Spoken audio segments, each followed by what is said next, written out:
sunlight shines out through a rift in the cloud and it showers all the colors as a rainbow appears when a storm cloud is touched by the sun. All the colors are bound for the whole world around and for everyone under the sun.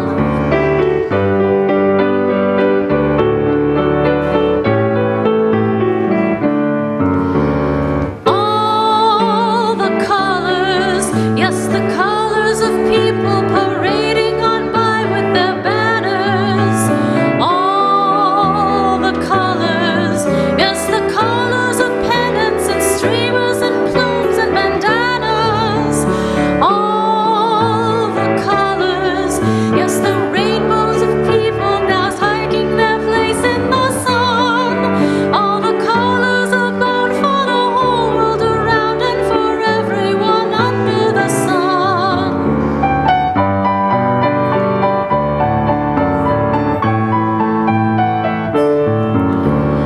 All the colors, yes, the black and the white and the red and the brown and the yellow. All the colors of people who smile and shake hands and say hello. All the colors, yes, the colors of people who know that their freedom is won. All the colors are bound for the whole world around and for everyone under the sun.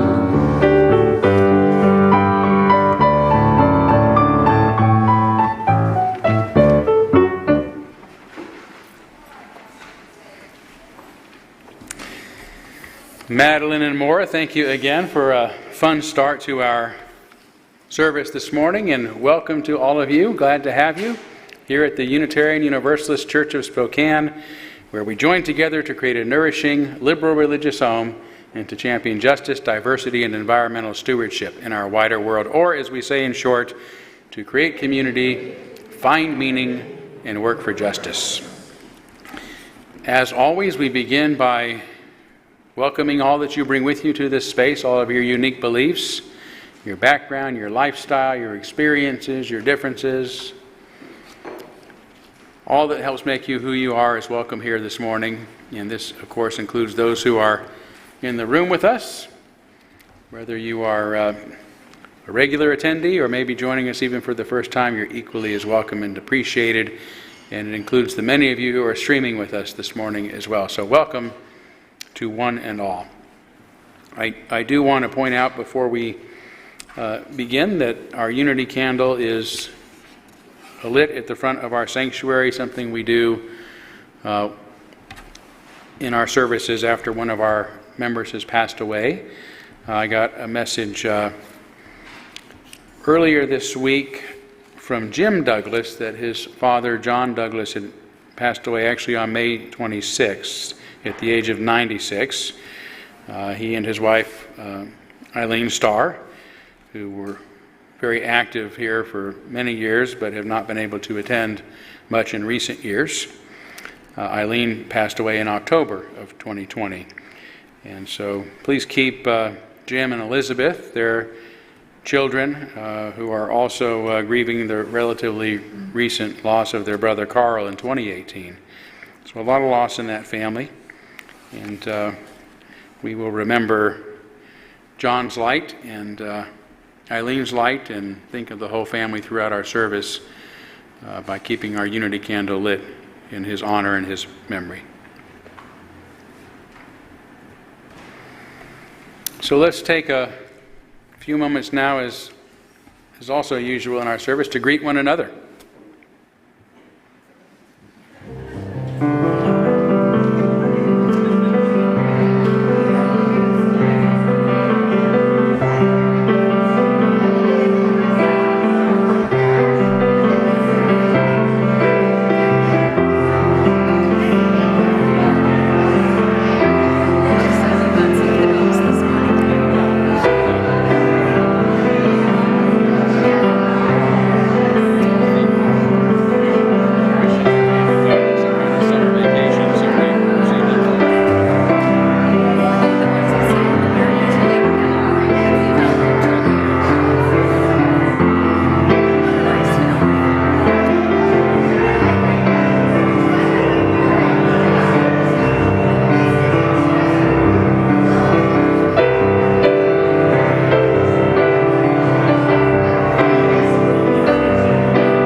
All right, more time to visit as always during social hour following our service, so please stay around for that. We're going to move forward now by lighting our chalice, the symbol of our faith, the symbol of our unity and our solidarity, of our openness and our inclusion, of our community and our individual uniqueness. May this small flame be our offering of warmth to those who are cold and alone, and a light to those in darkness. May it be a flame that ignites justice in our world and a beacon of hope to those in need, and may it reflect at least a spark of truth wherever truth has been lost, and cast a healthy shadow of doubt wherever it's been found.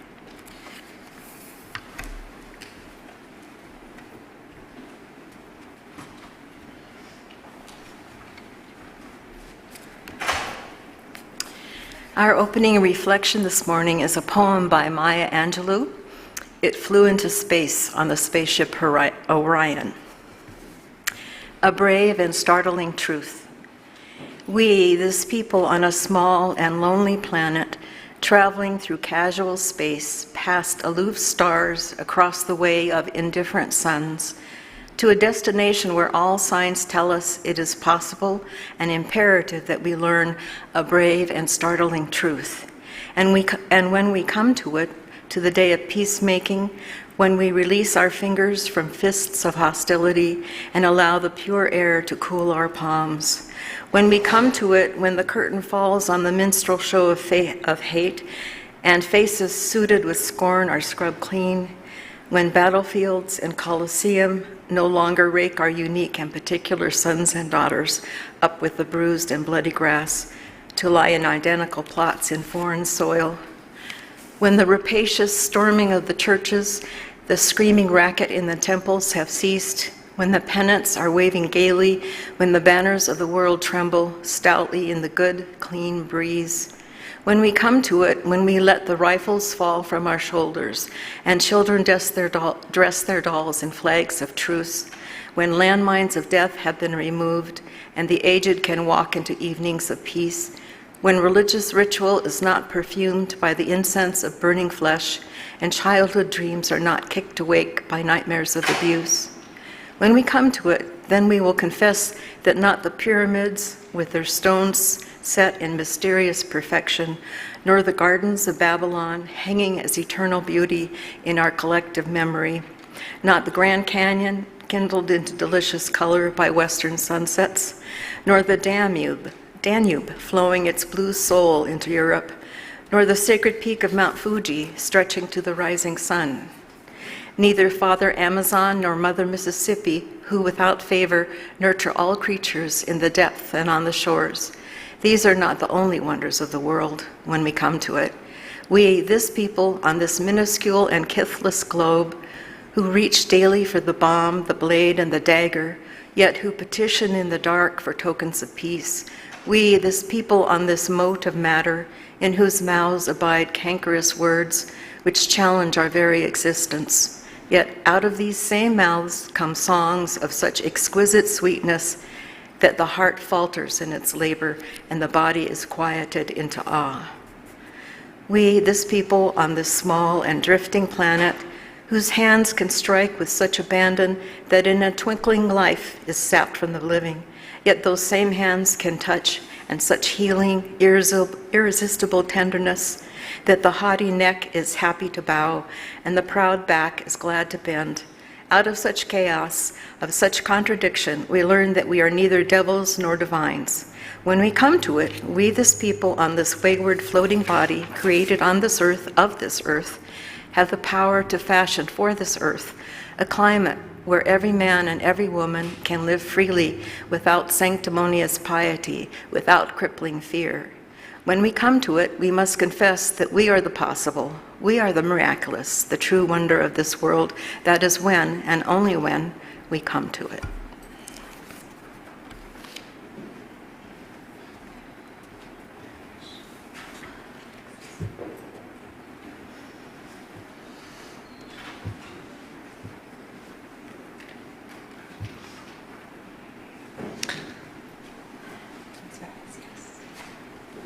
Rise if you'd like, as you're willing and able. We'll be singing number 301.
We'll now kindle our candles of care for those who are most on our hearts and minds this morning, and we begin, as we have been for some time now, on behalf of the people of Ukraine and that part of the world that are being most impacted by the violence there. And I want to include in that the Russian people. I'm very concerned about the cluster bombs that are going to be heading from the U.S.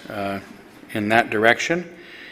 Despite my belief we should be supporting Ukraine, those are weapons that have been banned by many members of the United Nations and can kill rather indiscriminately. So again, I'm thinking about everybody in that region of the world being most impacted by the violence there, and that is why we kindle this candle each Sunday.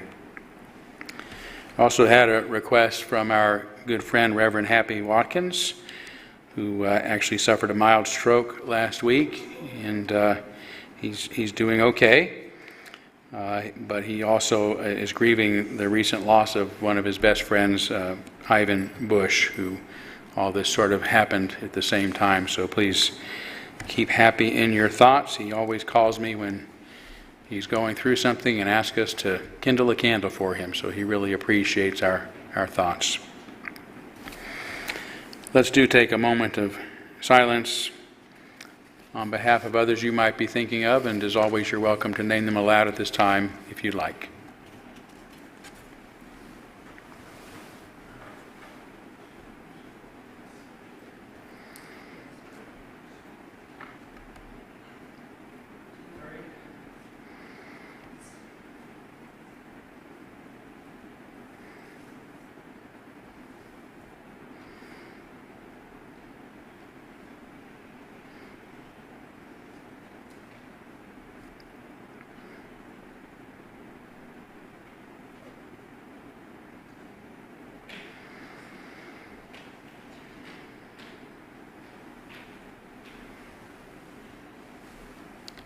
Those named aloud and those embraced in our silence, and all those who are suffering in our world at this hour, we hold in our community with compassion. And we now gratefully give and receive this morning's offering, which helps sustain this community and our mission to the larger world.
Thank you, Maura.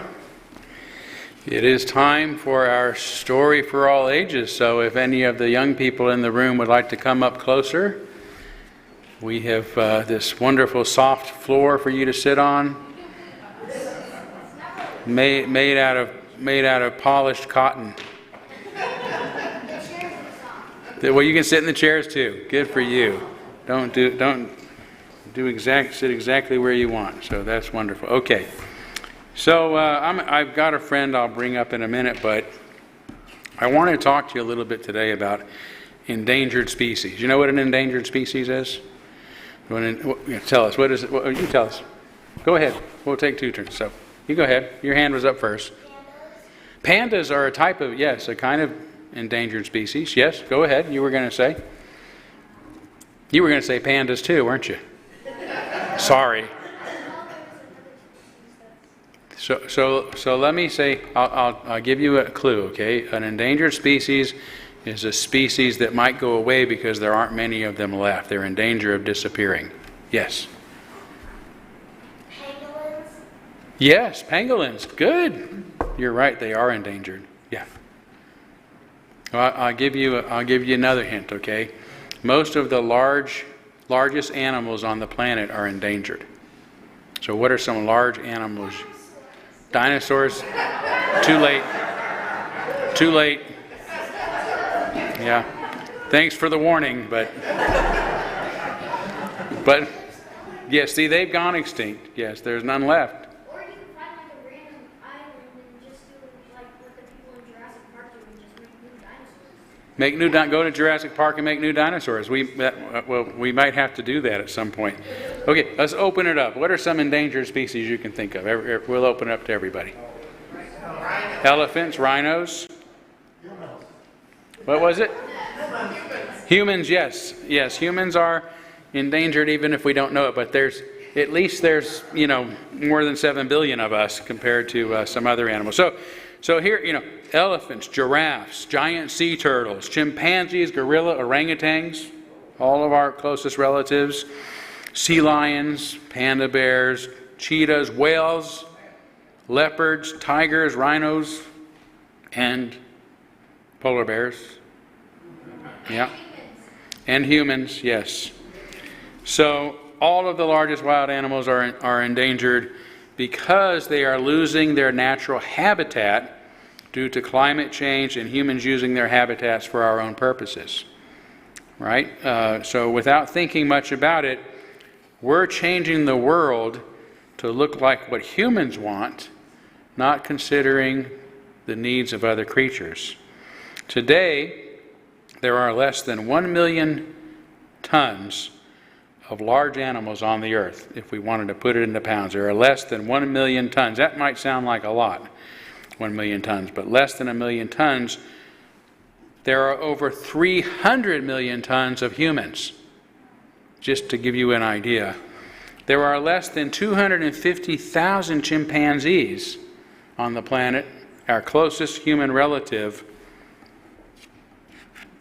But there are too many animals that we like and that we use. So, for example, there are 21 billion cows, pigs, and chickens on the planet. Do you think human population has exploded? 21 billion cows, pigs, and chickens. There are only 200,000 wolves left in the world. You know how many dogs there are in the world? Like one for every human. Just about one for every human. Not quite, but 400 million. 400 million. What kind of turtles? Leatherback turtles are almost extinct too, yeah. Another endangered species. Okay, there are 500,000 tons of whales. 500,000 tons of whales. Not 500 million, 500,000 tons of whales, the largest mammal on Earth, compared to 2 billion tons of cars. Do you think a billion, it sounds like a large number? Let me give you an idea of what a billion sounds like, okay? So I want you to say count to 10 for me. 1, 2, 3, 4, 5. Okay, so let's just stop at 5. Now, if you counted like that from 1 to a billion, you would be 31 years older before you were done, and that's without taking any breaks. Yes. Yes, a billion is a very big number. So when we say there's 2 billion tons of cars, that's a lot of... What about Googleplex? Googleplex? I don't know. Okay, now, let me move on, okay? So, because I brought a special friend who's part of an endangered species to help us come up with some principles that we can live by to help our other animals, friends on this world, okay? Okay? It's a polar bear. Yes, this is actually a very special polar bear. This is Nora, a polar bear. She was born in captivity on November 6, 2015, which makes her 7 years old. And she... You're almost as old as her? Yeah. You're almost 7. Wow. You've got a playmate, don't you? Yes. Well, she's not too... She actually lives at the Oregon Zoo in Portland, so not too far from here. And Nora was abandoned by her mother right after she was born and had to be raised by humans. Now, don't judge her mother, because her mother was also raised in captivity, and sometimes when wild animals are raised in that captivity, they don't know what to do. They don't know how to behave. So when she was born, she weighed less than 1 pound. Smaller than a squirrel. Yeah. And today she weighs about 500 pounds, which sounds like a lot, but it's not that much for a polar bear. Yeah, I'm very strong. I'm very strong. I work out, okay? So most polar bears weigh between 800 and 1,300 pounds, and that's pretty true of animals that are kept in captivity. They're not as heavy or as healthy as their wild counterparts. So Nora happens to have very fragile bones because she didn't get the nutrients she needed when she was an infant, and she's actually had a broken leg and had to have some major surgery. But there's a book written about Nora, and you can learn about her in a book. There's lots of people that know and care about her. But polar bears are actually meant to live in the wild where they can grow big and strong. And today there are lots of endangered species. Polar bears are endangered because they've lost their Arctic habitat. The ice is melting and they don't have places to stand and to hunt the sea lions that are also an endangered species. So we're going to ask Nora, who doesn't talk very often, but she can say a few words, what she thinks some of the principles are that we can live by to help our planet and to help the other animals on it. So Nora, what would you suggest is a principle we could use?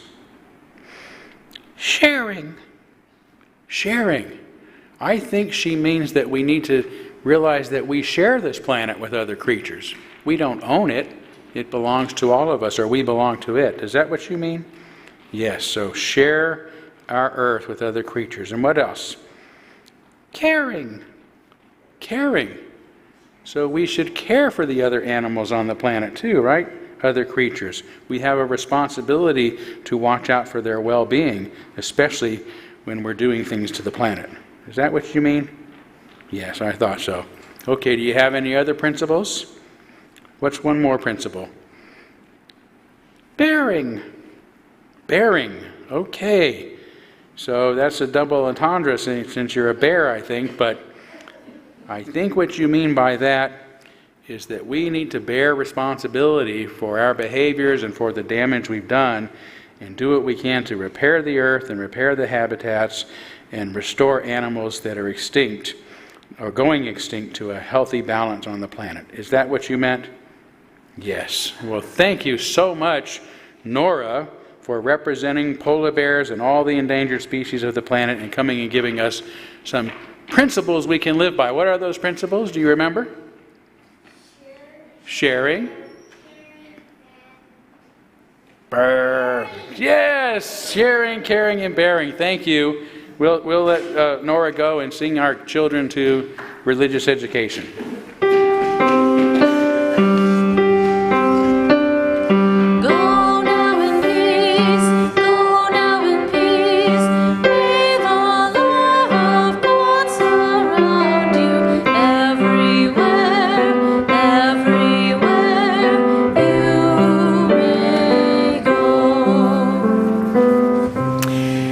Now is the time in our service for meditation. I invite you to find a comfortable, receptive posture, feet on the ground, eyes closed if you wish. Take some deep breaths while I lead you into silence with this writing attributed to Black Elk, a Sioux elder. Everything the power of the world does is done in a circle. Everything the power of the world does is done in a circle. The sky is round, and I have heard that the earth is round like a ball, and so are all the stars. The wind in its greatest power whirls. Birds make their nests in circles, for theirs is the same religion as ours. The sun comes forth and goes down again in a circle. The moon does the same, and both are round. Even the seasons form a great circle in their changing, and always come back again to where they were. The life of a man is a great circle from childhood to childhood, and so it is with everything where power moves.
For our reading today, I'm actually going to invite you to do a responsive reading with me, number 594 in the back of your gray hymnal, number 594.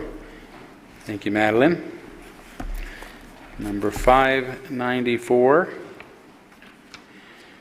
I'm going to be speaking a bit about principles today, and I thought it might be helpful for some to familiarize ourselves with the so-called 7 principles I'll make some mention to. Number 594, I will begin and ask the congregation led by Madeline to be our respondents. We affirm and promote the inherent worth and dignity of every person. We believe that each and every person is important. We affirm and promote justice, equity, and compassion in human relations. We believe that all people should be treated fairly. We affirm and promote acceptance of one another and encouragement to spiritual growth. We believe that our churches are places where all people are accepted and where we keep on learning together. We affirm and promote a free and responsible search for truth and meaning. We believe that each person must be free to search for what is true and right in life. We affirm and promote the right of conscience and the use of the democratic process. We believe that all people should have a voice and a vote about the things which concern them. We affirm and promote the goal of world community with peace, liberty, and justice for all.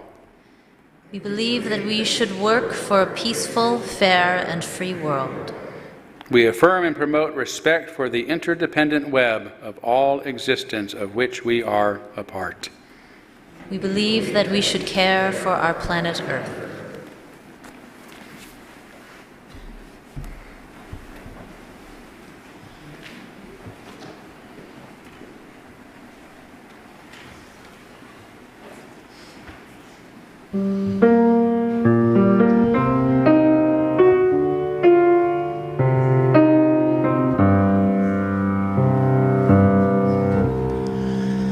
Summertime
reach for the sky.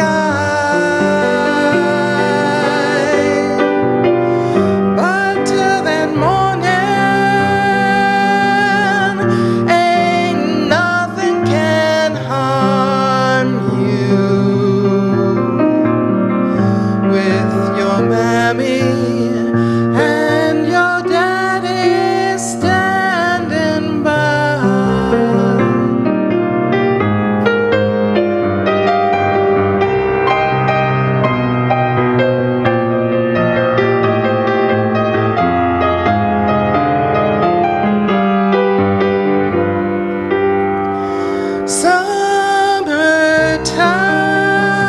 Summertime and the living is easy. Fish are jumping and the cotton is high.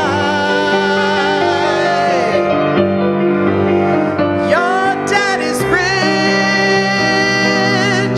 and your mammy's good looking.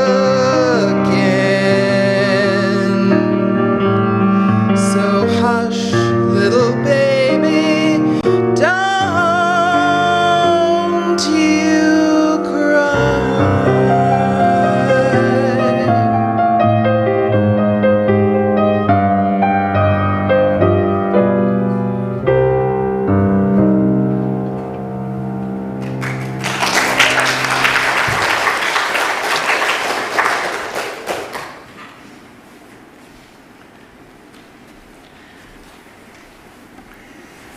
Marianne, thank you. You did it again.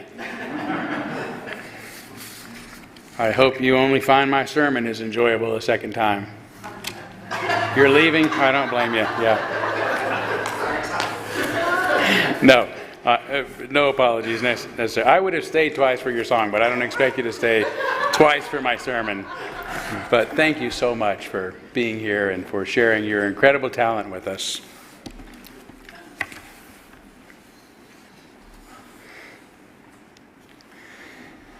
So during the Unitarian Universalist Association's annual General Assembly, only a couple of weeks ago, a majority of delegates reportedly voted to get rid of the 7 principles, those principles we just read together, that have been part of the Unitarian Universalist Association's bylaws since 1984. Since then, many came to consider them our religion's defining statements. And some were disturbed and surprised to suddenly learn of a desire to disregard them. This decision to permanently eliminate them will have to be ratified during next year's General Assembly by a 3/4 majority, which means if 26% or more of the delegates vote against it, the 7 principles will be preserved in the association's bylaws. As awareness regarding the illiberal turn the UUA has taken continues to mount in the coming months, getting 26% opposition is not out of the question. But there's another far better and far more important option. Just keep living by these principles, no matter what the UUA or anybody else does with them, or where they put them. Hold them in your heart. Hang them on your own wall. Have them placed into your own congregation's bylaws. It doesn't matter where they are preserved so long as we follow them. And in my opinion, the UUA leadership has not been acting in accord with these principles for several years, which is what should really be of concern to us, not whether or not or where they are written down. Developmental psychology informs us that living to fulfill certain universal principles rather than our own interests or the expectations of others reflects the height of moral development, of human moral development, This is why having principles is so important, because they serve to guide our decisions no matter what we want for ourselves or what others want from us. But for this to happen, our principles need to be part of us. Part of how we think and how we feel and how we live. Not part of a list engraved in stone or written on paper or digitized in a cloud. Remember Jesus' parable of the Samaritan who helped a man who was nearly beaten to death by robbers after the unfortunate fellow had already been passed by a priest and a lawmaker? Samaritans were considered second-class, unclean citizens by the religious establishment of the day, yet Jesus considered him the true follower of his religious principles, not the priest or the lawmaker who ignored the man. Principles are registered in our actions, not our transcriptions. This is why, as good an articulation as our liberal religious values as the 7 principles are, I do not limit myself to their scope or language. For the language used to frame any principles is merely an attempt to communicate something deeper than words, something universal that only exists when it is embodied in our behaviors and our relationships. That's where our principles exist, in our behavior and in our relationships. There are plenty of other ways of stating our values and the principles we strive to live by. When we hear or read them stated, we resonate with them and think, yes, those are my principles too. But it is not the language they are packed in that is important. It's the feeling and the instinct within us that agrees, the sentiments we carry within us that are always present to guide us to do what we believe is the right thing. Right? How many of you go about life making ethical decisions by saying, now wait a minute, let me see what my principles say. Right? There's a memorable verse in the Hebrew Scriptures meant for those who thought it was merely enough to recite the 10 Commandments that had been engraved in stone, yet continue to treat others with disdain. It says, I will remove your heart of stone and give you a heart of flesh. And I will put my spirit within you and cause you to walk in my statutes and carefully observe my ordinances.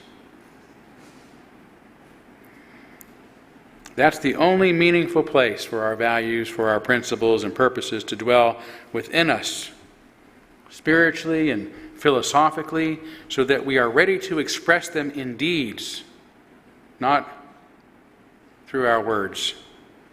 When they dwell and thrive within us, we also free ourselves to find them elsewhere expressed in a variety of ways, ways we cannot realize if they are only dead inscriptions stored in stone, or digital tablets as sacred, holy, unalterable Scripture to be revered rather than adhered. Consider the following 4 principles, for example. Do they reflect your values, even though they're stated differently than any of our 7 principles? All human beings are born free and equal in dignity and rights. They are endowed with reason and conscience and should act towards one another in a spirit of brotherhood. Everyone has the right to life, liberty, and security of person. No one shall be subjected to torture or to cruel, inhuman, and degrading treatment or punishment. Everyone has the right to recognition everywhere as a person before the law. That's just 4 of 30 articles contained in the Universal Declaration of Human Rights passed by the United Nations in 1948. That was 75 years ago, and we don't think much about them or even remember that they exist. But my guess is that they still resonate with most of us. When we do hear them, we consider them our principles.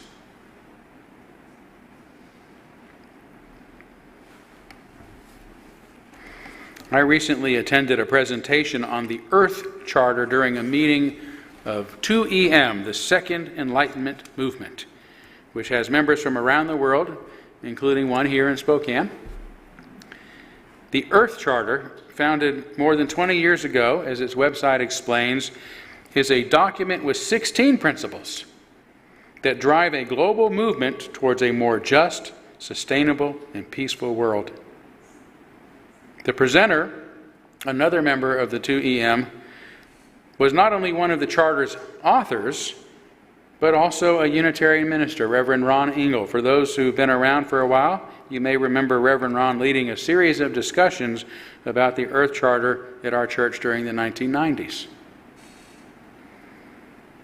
When I first planned on sharing what I've learned about the Earth Charter with you, because I was so moved by the reading of these principles, I didn't realize how timely the topic of principles was going to be for us Unitarians and Unitarian Universalists. Yet what better way to help us understand the nature of principles as living expressions of our ethical instincts and wishes than by considering 16 principles, unlike the UUA's 7 principles, yet that upon hearing may stir and motivate us just as deeply. So I'm going to simply read them to you with a little bit of explanation after each principle, and ask you to consider the next few minutes as a form of meditation, not an intellectual exercise, not a, oh, I agree with that. I want you to think of it as a meditation. Sense how you feel. How do they make you feel? Is there something in you that resonates? Because that's what we're trying to get at. That's the point, to help us understand that's where our principles are. And words can only be in alignment with them. Okay. By the way, these principles are rooted more deeply in 4 pillars: respect and care for the community of life, ecological integrity, social and economic justice, and democracy, nonviolence, and peace. Principle number 1, respect Earth and all life in all its diversity.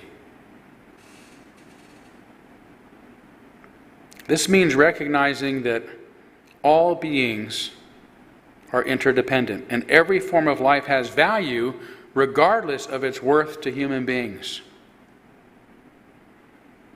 And it means affirming faith in the inherent dignity of all human beings and in the intellectual, artistic, ethical, and spiritual potential of humanity.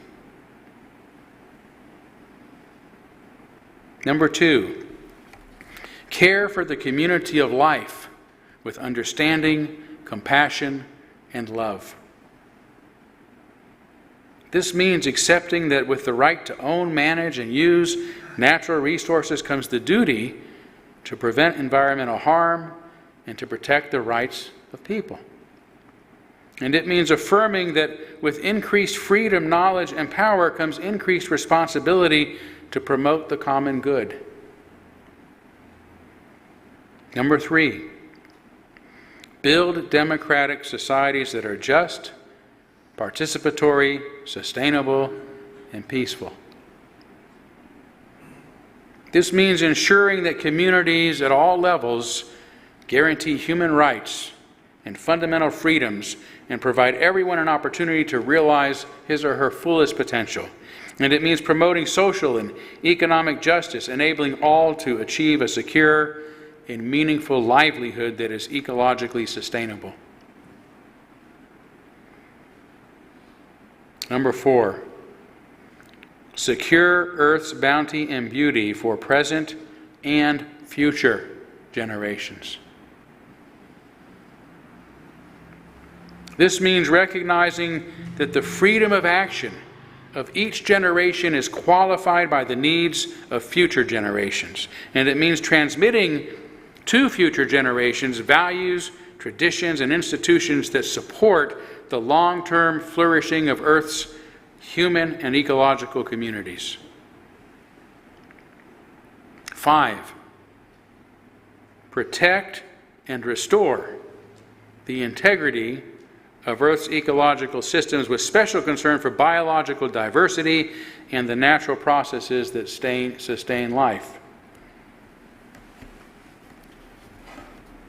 This means adopting that goes back to what the story I told to the kids, right? We're losing biological diversity because we're changing the molecules of the planet to the very few that humans want to have around. So most of the molecules are cows and chickens and pigs and roads and asphalt and that kind of stuff. We've got to have biological diversity.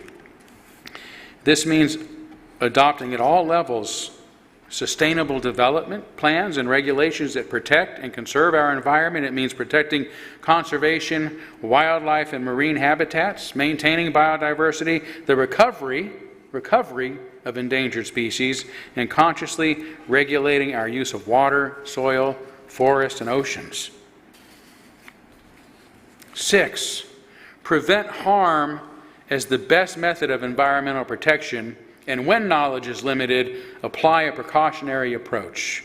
This principle means putting the needs of the environment first when we're not sure about the impact of our decisions and that our behaviors might have. It means considering the wider and global consequences of our local and national actions.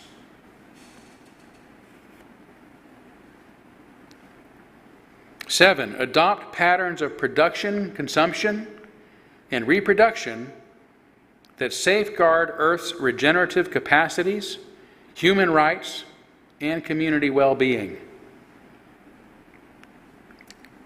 This means doing what we already know we must. I've heard it for years: reduce, reuse, and recycle as much as possible.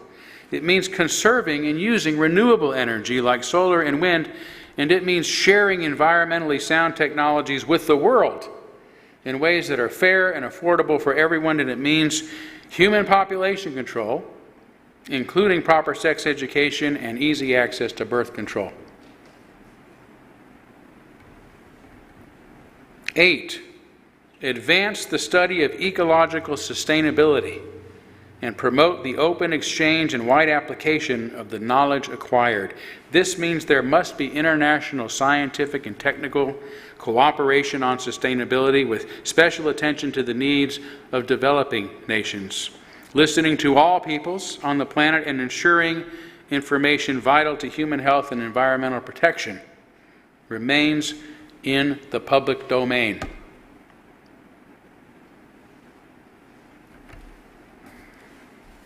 9, eradicate poverty as an ethical, social, and environmental imperative.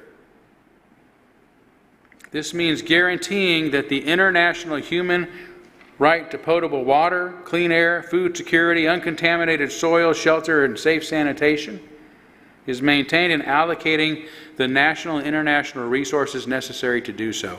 It means empowering every human being with the education and resources needed to secure a sustainable livelihood and to provide social security and safety nets for those who are unable to support themselves. And it means protecting the most vulnerable in the world so that they too can develop to their fullest potential as individuals. There's a lot packed into these statements. 10, ensure that economic activities and institutions at all levels promote human development in an equitable and sustainable manner. This means promoting economies that adequately distribute wealth across the globe, relieving onerous international debt, promoting just labor standards, and holding multinational corporations and international financial institutions responsible for the harm that they may cause to humans and to the environment. Not leaving it up to us taxpayers to pay the consequences or to suffer the consequences. 11. Affirm gender equality and equity as prerequisites to sustainable development and ensure universal access to education, healthcare, and economic opportunity. The intent of this principle is pretty clear, that we must secure global rights, global human rights and safety for women and girls by ending all forms of violence against them and empowering them to fully participate as equals in all areas of life: economic, political, civil, and social. 12. Uphold the right of all without discrimination to a natural and social environment supportive of human dignity, bodily health, and spiritual well-being, with special attention to the rights of indigenous peoples and minorities. This means eliminating discrimination in all its forms, such as that based on race, color, sex, sexual orientation, religion, language, and national, ethnic, or social origin, with special attention again to the rights and welfare of indigenous people, young people, and other marginalized groups. 13. Strengthen democratic institutions at all levels and provide transparency and accountability in governance, inclusive participation in decision-making, and access to justice. This means protecting the free flow of information and news around the world. It means promoting local, regional, and global participation in decision-making.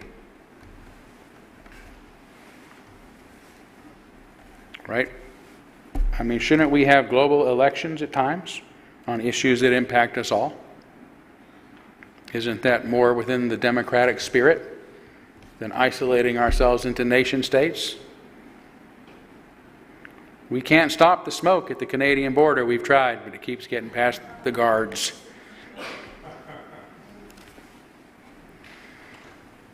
It means protecting freedom of speech, including the right of dissent and public protest. It means access to fair and independent courts and equal treatment under the law for everyone. 14.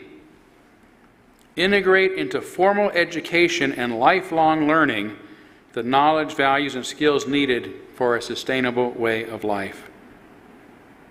This principle is unambiguous. We need to use schools, the arts and humanities, the sciences, mass media to provide the information and learning necessary to understand the moral and spiritual necessity of caring for the earth and its environments. We need to raise a generation to do things differently.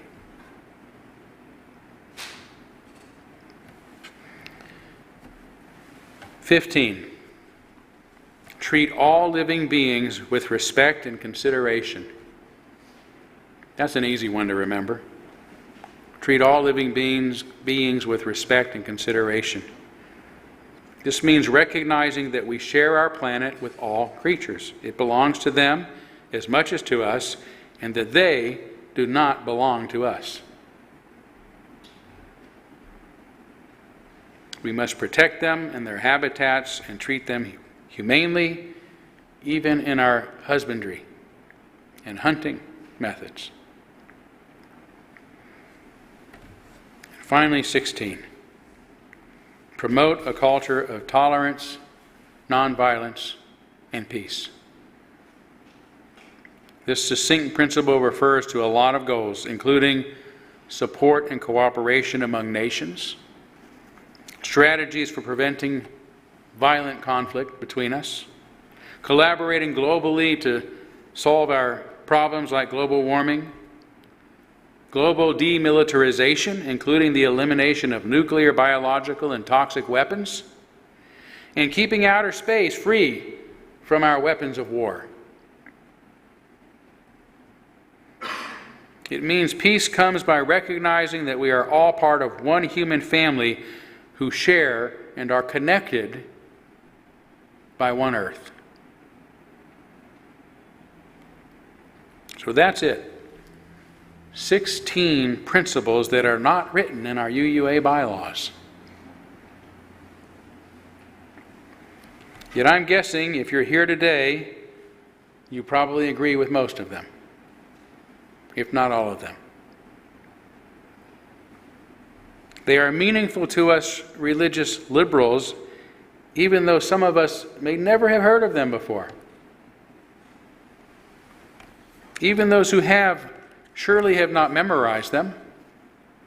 Yet we recognize these principles as our own because they resonate with our own ethical sensibilities and moral instincts. The same is true with the UUA's 7 principles. We might be able to remember a couple of them, but few of us can recite all of them by heart. And the same is true of most of the principles that we hold dear, those contained in the U.S. Bill of Rights, for example, or those in the Universal Declaration of Human Rights that I previously mentioned. This is so because all such statements are merely an outward attempt to articulate our own inward ethical desires and values. And that's where they dwell. And that's why nobody can take them away from us. Even if all these documents disappeared, we'd be able to articulate these same values, maybe not verbatim, but adequately enough to express these same principles.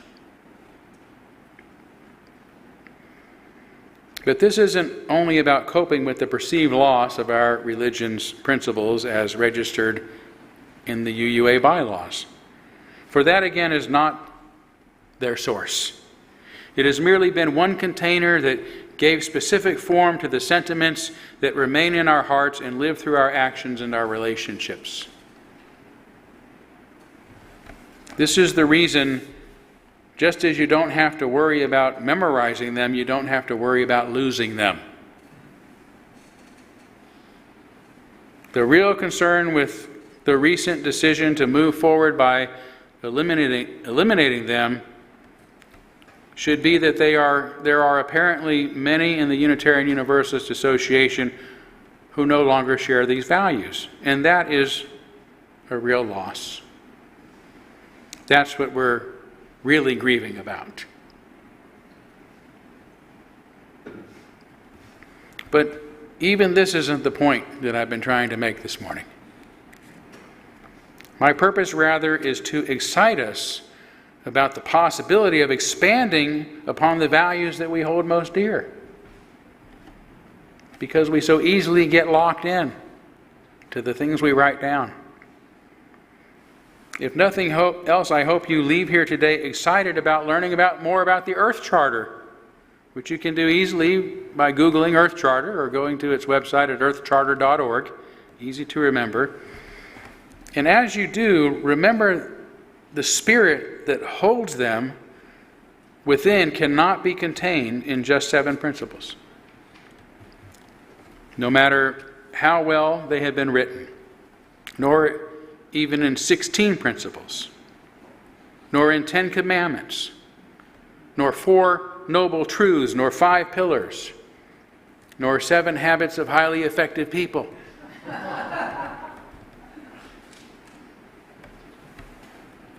Yet this is our human tendency, to project our inward beliefs outward, where we risk turning them into sacred cows, into dead words engraved in cold stone, or into holy scriptures, or tucked away in a file or in a frame on our wall or in a set of bylaws, comforted by merely knowing that where they are, should we want to take a nostalgic glance at them now and again to remember what it is we say we believe. The Hebrews called this idol worship, idolatry. Instead, you could go home today, or this week, or sometime else, and write down your own guiding principles in your own words. And I encourage you to do so. And I'll bet they are different than the 7 principles or the Earth Charter 16 principles. But I'm also guessing they will in some ways express similar values. Then after you've written them down and are through admiring and considering how brilliant they are, and maybe having shared them with others, delete them. Delete them from your hard drive or recycle them in your recycling bin. For the point of this exercise is not to fashion another idol, but to prove only that your principles were inside you all along. And that's where they must dwell, made manifest not in your words, but in your deeds. Thank you. Thank you. Thank you.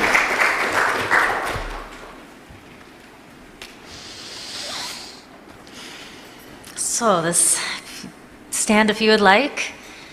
This last song, as I said in the last service, thank you, Todd, is a rocker. Yeah, you got to get our blood moving. You gotta go stretch a little bit. I'm gonna go for it. Moves a little fast, and you can do the words, you can la la la, you can hum if you want. I'm gonna go for it. We're gonna go for it.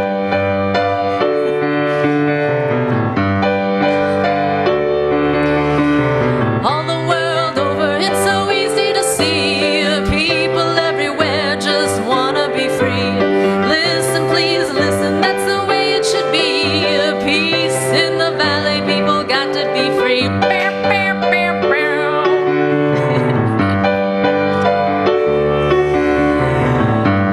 You should see what a lovely, lovely world this would be if everyone learned to live together.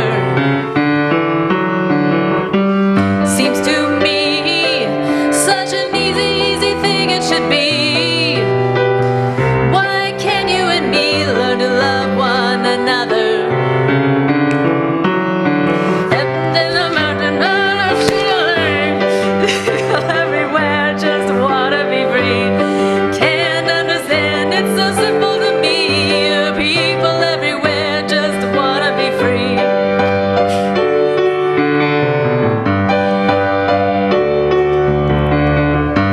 If there's a man who is down and needs a helping hand, all it takes is you to understand and to pull him through.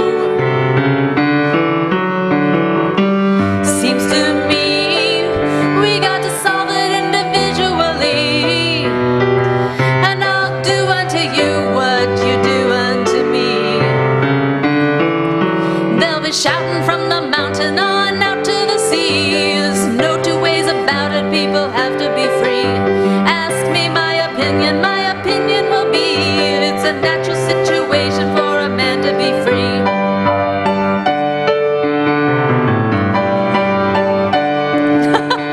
Oh, what a feeling, just come over to me. It's enough to move a mountain and go blind and see.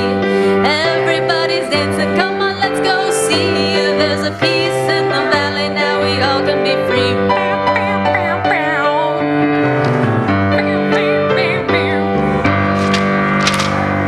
Thanks. Good job.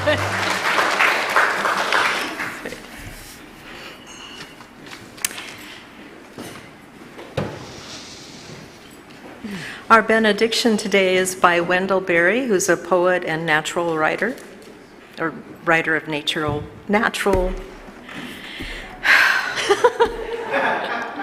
You know what I mean. Okay. We have lived our lives by the assumption that what was good for us would be good for the world. We have been wrong. We must change our lives so that it would be possible to live by the contrary assumption, that what is good for the world will be good for us. And that requires that we make the effort to know the world and learn what is good for it. Amen, blessed be, salam alaikum, and shalom.